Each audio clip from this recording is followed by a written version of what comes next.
Lothian Homes, sales and letting. Hello, good morning. My name's Diane Graham and I'm here to do the introduction to a YouTube channel that we are currently setting up for my business, Lothian Homes. It's a wee bit scary because I've never done anything like this before, but I've been asked from a few people to tell my life journey from start of my work career to where I am now in the business world, which has been a very interesting, amazing and very hard journey, but we are where we are now and I absolutely love it. So the business is Lothian Homes and it's taken quite a life journey to set up. I grew up in Broxburn, like probably most people that are watching this, from a council background. I am one of 3 kids. Both parents worked very hard jobs over their life. I left school at 16 and went to work on a YTS initially in halls, earning a whole £25 a week. After that I had applied to civil service and had various jobs within the civil service over roughly about 13 years. One of the things about growing up, I always wanted to be a police officer, so when I was in the civil service I decided, you know what, let's just go for it, let's apply. So I applied. At the time I had a young child, my only daughter, and I was successful going through each stage of the police, which was pretty scary in itself.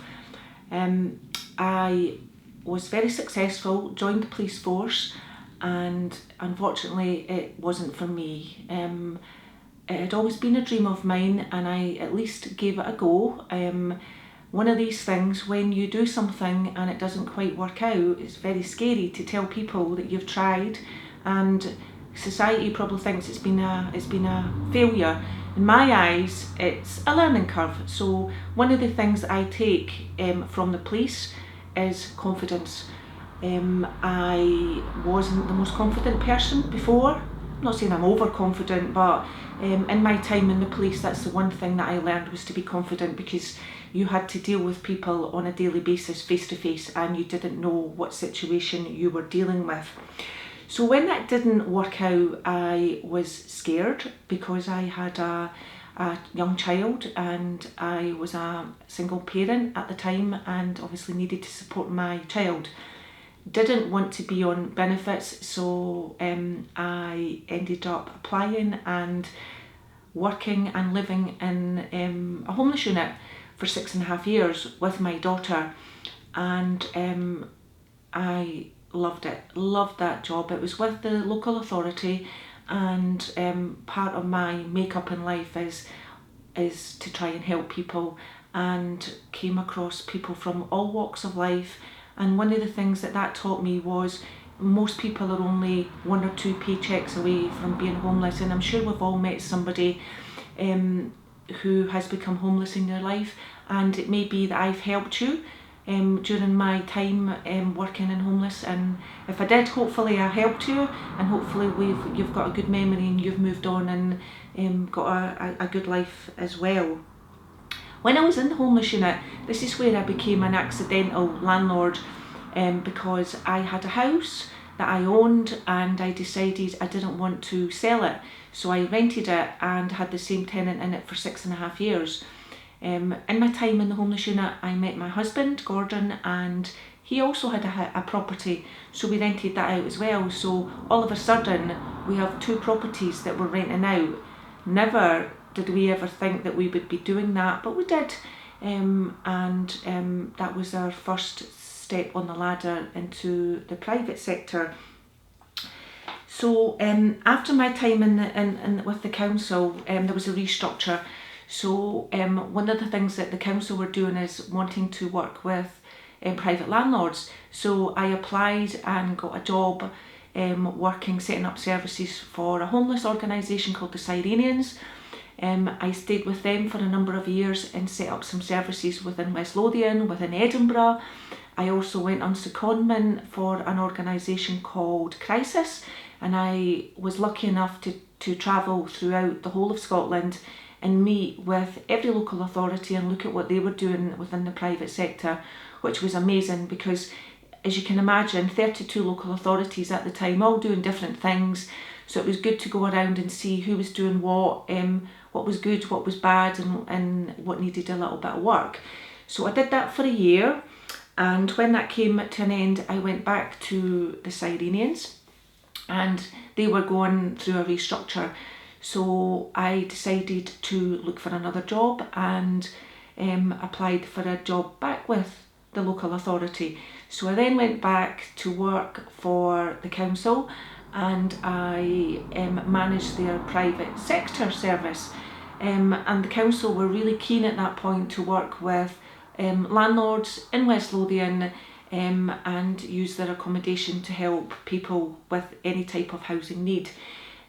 So that was very interesting, and it was met lots of people from my previous job in the council who were friends, and we have remained friends ever since. During this time, I had a really hard think about, do I really want to work and continue to work for larger organisations and dealing with a little part of a role, if you like, a little part of somebody's journey through housing. And I thought, you know what, I really wanted to set up my own business. So after lots of consideration, I set up the company, Lothian Homes, and at the time it was very scary to give up my full-time job. So my daughter gave up her full-time job, and she was the first person to be full-time in the business. So after a while, the business started to expand. So then we brought a second agent in called Isla, and I was still working with the council at the time, still part-time, and doing my hours in the council and then going into the business and then doing some hours every day, which was difficult, but loved it. Then I decided the business needed to be expanded, but it was growing organically. So I thought, you know what, I'm going to leave the council and go into the business full time. So I did. I resigned from the council, and then about 2 days before my resignation was due to expire, or whatever you call it, I took such a, I don't know what you would call it, a breakdown. I was so scared, I couldn't stop crying. And do you know, the thought, what it was losing the income. When you are in a full-time job with an organisation, you have a guaranteed income. When you're working on your own, that income is dictated by you, by how much business you generate. So it was very, very scary. So I withdrew my resignation, stayed with the council, and then after a couple of months, realised it was the wrong decision. So I put in my resignation again, and it was funny at the time because some of my work colleagues were like, she's like on a yo-yo, she resigns, she doesn't resign, she's here, she's not there, but hopefully we all had a laugh about it. So when I officially resigned and left the council, going into the business full time, the first day was like a huge weight being lifted off of my shoulders, because for me, in the council, because you had or any organisation, you have a very, very small role where when you're in your own business, you're it. You make the decisions from beginning to end. And for me, it's very exhilarating. I don't know if that's the right word, but I do enjoy it. I like being able to see things from beginning to end rather than just being a little cog in a big machine. So when I left the council, I had previously trained to do life coaching when a member of my family was very ill. So I had some life coaching experience to build on.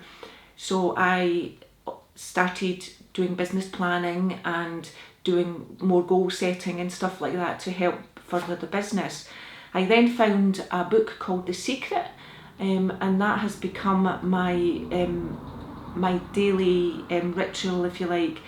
I always thought, or always consider myself as a positive person, but my life coaching and reading The Secret and setting daily, weekly, monthly, annual goals for myself and for the business has helped immensely. So moving on to the business, so we have Lothian Homes, we have me, my daughter Colette and Isla in the business, and we could see it was going to expand even further. So today we now have 5 of us working in the business, which is amazing. We call ourselves Lothian Homes Family because I like to think that we are a family. We are an amazing team together, and it's good because we can all bounce off each other, and the business has gone from strength to strength. We started off with myself in my front room. I think I had 6 properties then. We are now at nearly 200 properties, but we decided just before the coronavirus to go into sales because two of our landlords said, why are you not selling properties? So we all kind of looked at each other in the office one day and went, I don't know, why are we not selling properties? So we are now selling properties. The girls are fully qualified letting agents. They are studying towards becoming fully qualified estate agents, which all going well should happen in the next 2 months because they have their exams booked, and I know that they will smash it because they are amazing. They're so dedicated to the business, and I know on a daily basis that I can trust their decisions, and I value their opinions, and I just think that we are amazing, absolutely amazing together. And obviously, yes, I set the business up, but without them being behind me and them working their socks off every day, then the business wouldn't be where it is today. So I wanted to leave you with 3 positive things for me from going from working for large organisations for a huge number of years, because apparently I'm now middle-aged, so I've had a huge experience of working with different large organisations, working with small organisations, and being self-employed in my own business. So for me, the 3 positives that I take every day is decision making, and it's something that I absolutely thrive on. The fact that we as a small business can make a decision and change things so quickly is so empowering. I think working for a large organisation, you have to write reports and it has to go to various stages to be vetoed, and then sometimes things have taken years to change, and it shouldn't be that difficult, but that's the way it is in larger organisations. So for me, being able to make decisions and change things is amazing, but also we have to work within the constraints of legalities. So although we are a small business, we are still dictated by the Scottish Government as to various laws that have implemented. So we do keep within the law, but we can also change things to suit our business needs as well, which is great. The second one is dealing with difficult situations. When you're working for a larger organisation, there was always someone above you, so they always made the difficult decisions. You made decisions, but they weren't the real difficult ones. So setting up my own business was scary in that respect, thinking, oh dear, what if I've got to deal with conflict? What if you've got to do whatever this comes at you over the telephone or through your front door? But actually, I quite really like it, and I think that's maybe part of the training in the police. When I go back to the confidence, it's about for me, it's the way that you treat people. So I do try to treat people how I would expect to be treated myself, and I hope that comes across when I'm dealing with someone, because that's my ethos in life, is always treat somebody the way that you would like to be treated, and I do try my very best. The final positive for me is I am so thankful. I am so thankful for everything in my life, not just the business, although Lothian Homes is amazing, but my whole life has just been one big learning journey, and I can honestly say that I have no regrets in my life. There has been issues, there has been things that I've had to deal with, there has been bad things happen to me and to other people in my life, but for me it's a learning experience. You learn and you take the positives from this and you move on, which I'm hoping that that's what I've done in life. And everybody that knows me, hopefully you can feed back to me and tell me that that's kind of where I'm at the moment. So just to wrap up, I'd like to say thank you for taking the time to listen to this, hopefully the first of our YouTube's videos, because I didn't know that this was a thing until last week. So it's good, hopefully, me starting off telling you all about myself and about my business, and hopefully we will get the rest of the Lothian Homes family to do a little overview of where they are in their life, how they got to come to work with us, and the things that they feel positive in life. So all I can say is thank you for watching this, and remember, we are Lothian Homes, we are based in Bathgate, we do sales and lettings of properties, and thank you so much. Take care and we will speak again.